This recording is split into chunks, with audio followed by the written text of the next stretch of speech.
ഈ സംഭവം നടന്നതിന് ശേഷം ഡേറ്റ് കൃത്യമായിട്ട് ഓർക്കുന്നില്ല, രാത്രി ഞങ്ങൾ കുടുംബം മൊത്തമായിട്ട് പുറത്തുപോയി ഭക്ഷണം കഴിച്ചിട്ട് വരുന്ന വഴി മൂത്ത മോളും ഇഷായും ഹൻസികയായിട്ട് കാറിൽ വരുന്നു. ഒരാൾ മരുതൻകുഴി പാലത്തിന് തൊട്ട് മുമ്പ് ലൈറ്റ് അടിക്കുന്നു, കൈ കാണിക്കുന്നു. ഇവരെന്താണെന്നറിയാതെ ഈ വണ്ടി കൊണ്ട് നിർത്തുന്നു. തടഞ്ഞു നിർത്തി തെറി വിളിക്കുന്ന വീഡിയോ വരെ എടുത്തു വെച്ചു. ഞങ്ങൾ ഇതുവരെ പറഞ്ഞിട്ടുണ്ടോ ഇതുമായി ബന്ധപ്പെട്ടതാണോ അല്ലയോ എന്നറിയില്ല. പിള്ളേർ പേടിച്ചു പോകും. ഇന്ന് നിങ്ങൾക്ക് അതിന്റെ വീഡിയോ ഞാൻ തരാം. ആളായിരുന്നു പോലും അറിയില്ല. പിള്ളേർ പേടിച്ചിട്ട് നമ്പർ എടുക്കാൻ പറ്റില്ല. ഇയാൾ പറയുന്നില്ല, വീഡിയോ എടുത്തു തുടങ്ങി പറയുന്നത് ഞാൻ കൃഷ്ണമാറിന്റെ ഫ്രണ്ടാണ്, നീ സൂക്ഷിച്ചു നോക്കണം എന്തൊക്കെയോ പറയും.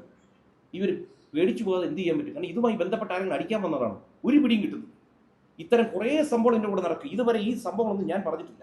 പറയാനാണെങ്കിൽ പറയാൻ ഇതിന് വീഡിയോ എവിഡൻസ് വരെ ഞാൻ തരാം. ഇയാൾ ആരെന്ന് പോലും ഞങ്ങൾക്ക് അറിയത്തില്ല.